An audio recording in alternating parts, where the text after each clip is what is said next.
Good afternoon, ladies and gentlemen. My name is Ryan Suter. I'm one of the senior investment managers here at Sharewise, and we're here with Chief Operations Officer and Country Manager of South Africa, Rudi Deysel. Now, Rudi's been kind enough this afternoon to lend us his time and expertise regarding Wits Mining, and he's opened up the floor to a Q&A. So I've got a couple of questions here that I'll start everything off with, and as always, ladies and gentlemen, if you would like me to ask Rudi a question, please submit them through the Q&A function on Zoom, and then I'll ask them once I get through my questions. So, Rudi, thank you very much for your time, mate. Just to start things off, for new or inexperienced investors, can you just give us a bit of a rundown on Wits Mining and how they're going and what their real main projects are at the moment? Okay, thank you, Ryan. Thanks for the opportunity. Wits Mining is a ASX listed company. I think we are trading about now for 8 years around. With our biggest project in our is the Qala Shallows project, which will basically be our phase 1. That's actually part of the Witwatersrand Basin project, which will grow over time with other projects like the uranium project in the Project 200, which is an expansion of the Qala Shallows project. But now the focus is to get into operation on the Qala Shallows. So the Qala Shallows mine is a shallow underground gold mine. We plan to produce around 70,000 ounces per annum at steady state and got a life of mine of 18 years. So our big funding for the project development is $54 US. That will build up to year 3, and then we'll have our payback after a year and a half. So this is all calculated at a gold price of $1,850 per ounce. And we've got a all-in sustaining cost of $977 per ounce. That's US. Gotcha. And thank you for the update regarding those valuations. Now, obviously, we're just leading to the first one. Can you provide us with an update on the current status of the funding for the Qala Shallows project and how that's tracking and where you're really going to source that from? Okay, so our planned debt to equity ratio is about 50 to 60% debt to equity. So currently we've got 2 interested parties. The first one is a very prominent South African development financial institution with whom we've already completed our due diligence. And then with them, we've got one of South Africa's biggest commercial banks. They will plan to go together as a syndicate into the debt funding part of this. So then in the background, we are got a few discussions regarding raising the equity side for the project, and that obviously with the view of as minimum dilution as possible. And then if everything goes well, we believe and we are very confident that we will have the whole capital stack completed by the end of this quarter and start operations next quarter. Well, brilliant. Appreciate the update in that regard. Now, obviously, the project is poised for operation with completed infrastructure projects and finalised contracts. Can you just elaborate on what the key milestones have been achieved so far and what the next immediate steps are, obviously, once you guys have secured project finance? Yeah, so we've finalized most of the agreements with all the service providers. So look, we've got that includes the mining contractor, then the OEMs, the original equipment manufacturers. Yep. We've got service level agreements with them. And then we've also appointed EPCM contractor that will look after the development of the project itself, the construction as well, and all the engineering work, where the whole plan is that the mining contractor will focus to get started with producing ore as quick as possible. And then the EPCM will then at the same time start developing the rest of the project to create the infrastructure to support the steady state production target that we are aiming for. So I think the main steps is once we secure everything, we've already done a lot of planning. Everybody is already on busy planning for the startup. It will just give us the confidence to actually start planning our procurement processes, just to get the equipment in time on site, considering lead times, everything. There's a few critical positions in the senior management team that we want to fill. We've already spoken to a few candidates, and then obviously they need to be part of the team to build the rest of the team. Yeah, and then in the background there's some legal documentation around the funding that need to be finalized at the same time. And once all of that is done, we will then start mobilizing, which we believe the mobilization process will be about 6 to 8 weeks before we have the first blast. And then we can produce ore immediately. We've already got the infrastructure on site, and we are already on the reef horizon, which gives us that opportunity to start bringing out ore. But we will build up a stockpile up to 30,000 tons before we start hauling it off to the plant. It's with Sibanye. We've got a toll treatment agreement with them in place. So yeah, that's just the highlights of how we see things are going to happen. Yeah, brilliant. In the next 2 quarters. Okay, so obviously, if that's the target in the next 2 quarters, do you have a more specific time on when you guys would like the first blast to be commenced? Yeah, so I think the first blast hopefully early next year. So start off the 2025 with first blast. That's our target to start. Yeah, brilliant, brilliant. Now, just to pivot here, obviously, on the technological front, you guys have secured supply and service level agreements, which is obviously, really positive forward looking. Now, with these agreements, how do they realistically impact the operational efficiency and the sustainability of the project? Yeah, so the agreement that we've got in place with the mining contractor is very strong rate base. So that means that the mining contractor will be vested in actually producing and have high productivities and efficiencies. Now, with that, we've got the OEMs as well that will actually maintain the equipment. So they need to ensure to achieve a contractual availability level, which will obviously help the mining contractor to achieve their targets as well. Okay. And then, and then obviously, all the design around the equipment, it's really proven equipment. But we went with very strong energy efficient and high productivity type of equipment. So we believe that will help to ensure the operation to be efficient and sustainable. Yeah, okay, brilliant. Now, obviously, with stakeholder engagement being a significant part of the project, can you share some of the initiatives Wits is undertaking to support the surrounding communities and how these efforts are obviously going to contribute to the local economy? Yeah, look, obviously it's very important to us to develop the region area. The area where the gold mine is set is also quite a poverty-stricken area.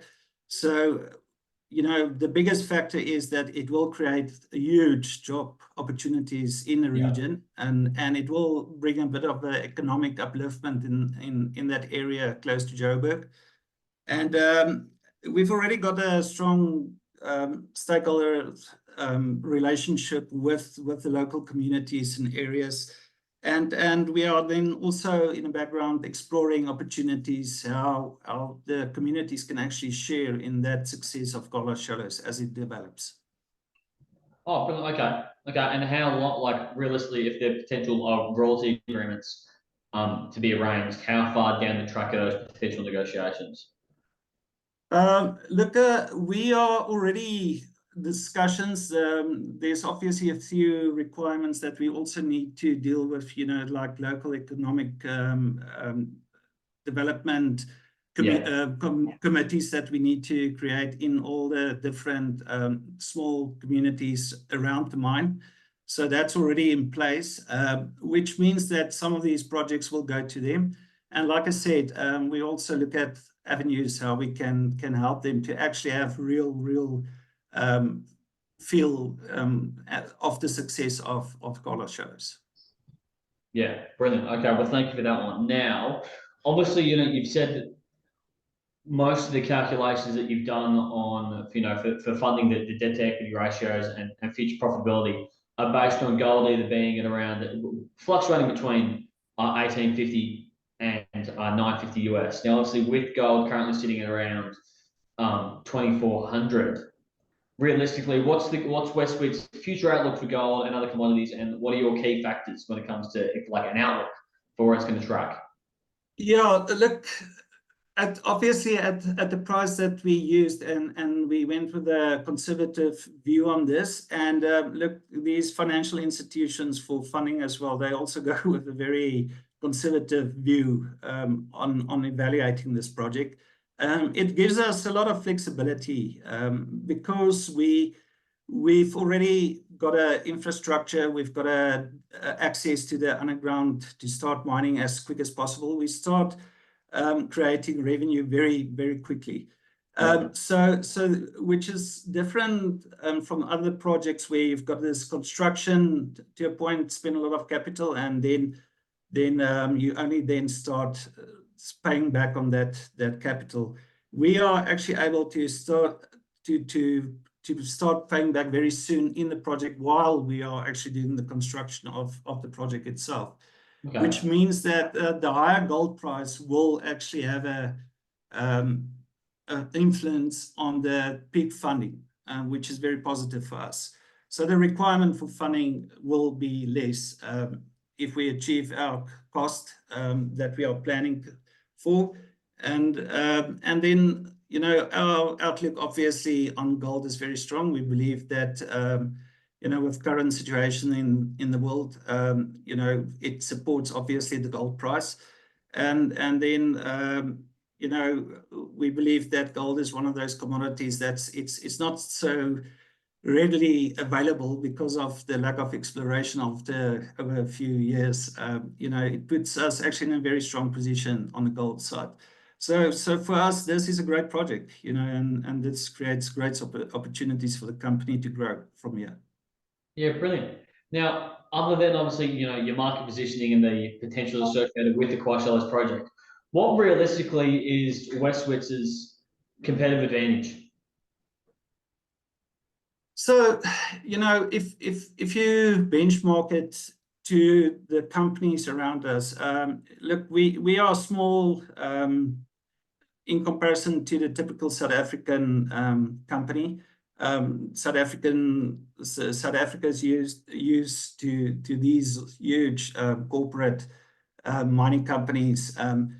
But the thing is, we are starting with the new infrastructure. We are basically got a blank page in front of us. Yeah. So we can create our own destiny. We've learned, we've got a lot of learnings from our own experience in South African mining, which gives us that advantage. And look, the fact that we are shallow, our cost will be very low, and it's a huge advantage for us. With the current model, obviously, I think there's future optimizations that we can do.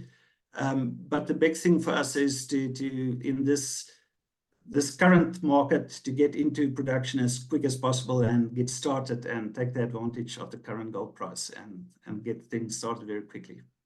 All right, well, appreciate the clarification on that front. Now, obviously, there are advantages associated with working with a blank page, but it does also present risks, obviously. Now, obviously, there are certain operational risks, certain financial regulatory risks. How is the company acting to mitigate these specific risks that Westwitz is exposing themselves to? Yeah, look, it's fortunate and possibly unfortunate the fact that we are waiting so long to get to the point where we are now in terms of our funding. But it created the opportunity to mitigate a lot of the risk up front.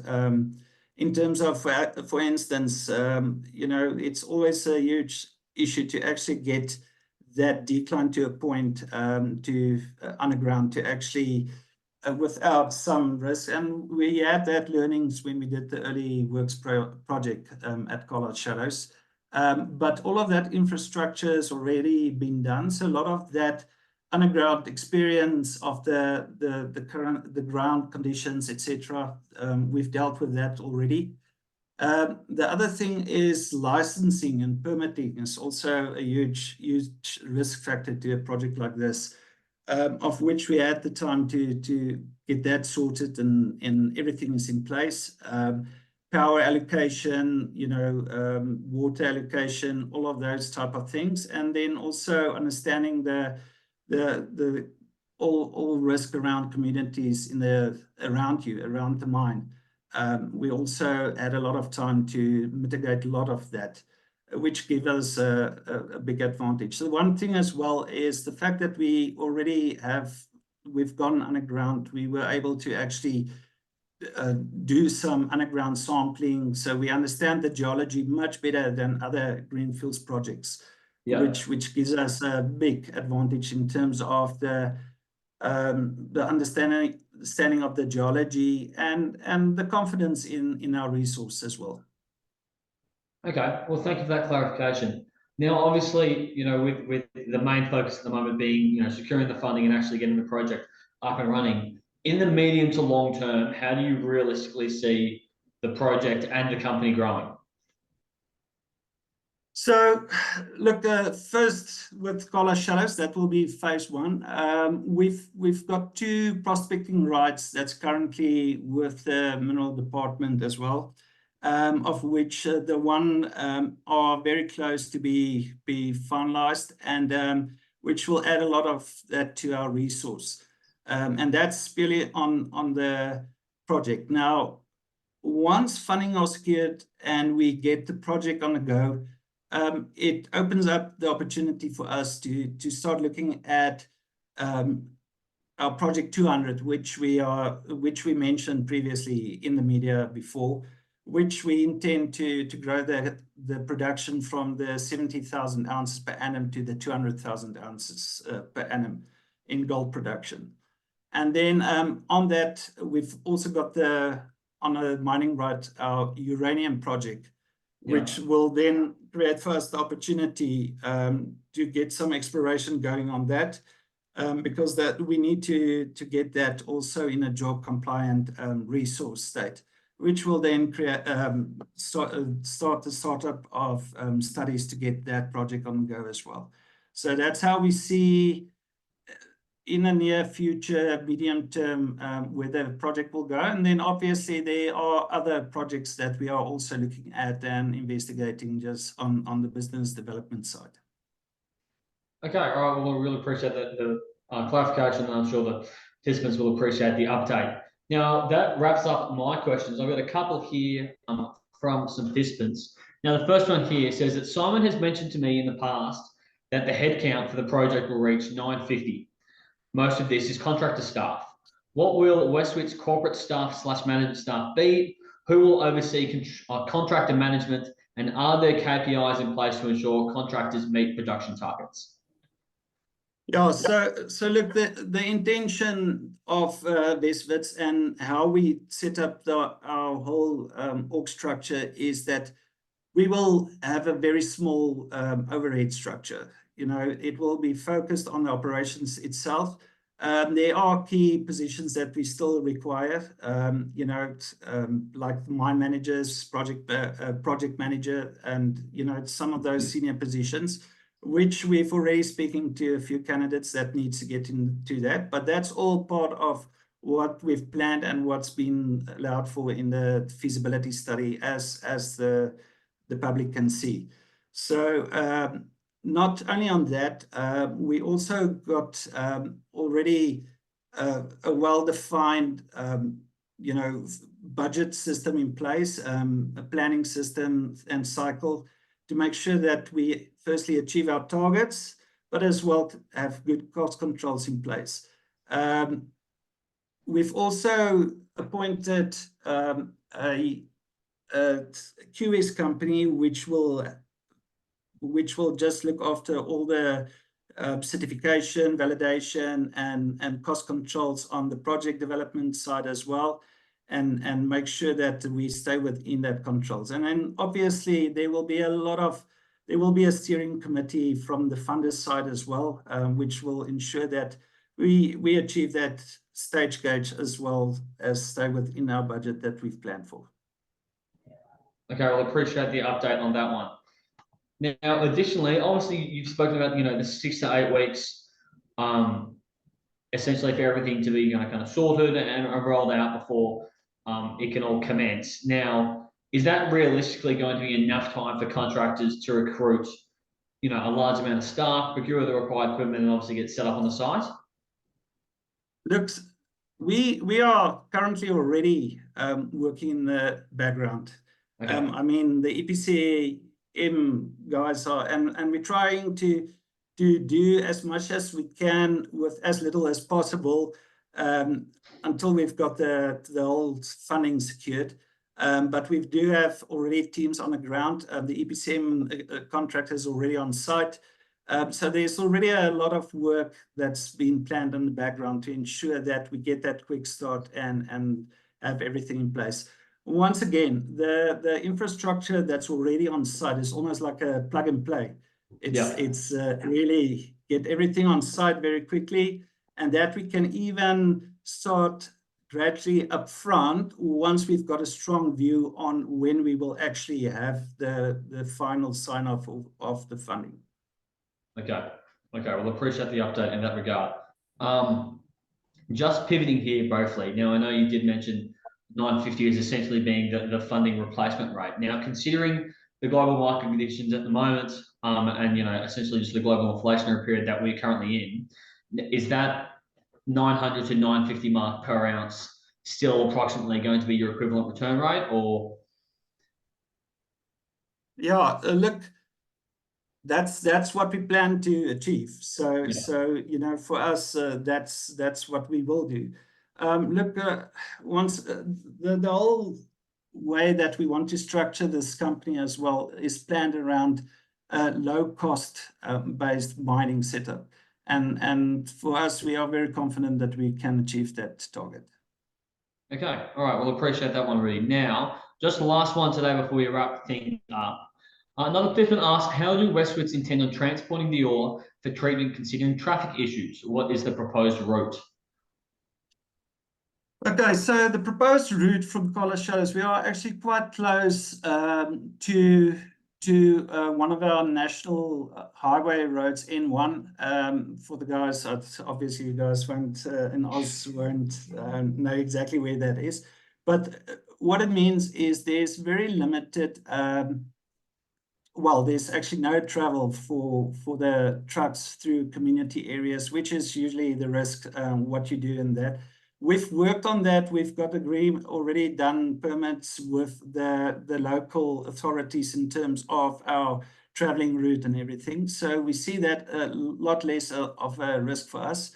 Like I said, we've got access to highways very quickly, which give us some advantage in terms of hauling. Okay. All right. Well, appreciate the update there. Now, Rudi, just before we finish things off, is there anything else you'd like to add? No, we are just very excited. I know it took quite long to get to this point, but we are close. It's just a question of seeing this through and close it out and start the mine. Legendary. I will, Rudi, thank you very much for your time, ladies and gentlemen. Thank you very much for your time again. I really appreciate it, and enjoy the rest of your day. Great stuff. Thanks a lot. Appreciate your time, Ryan.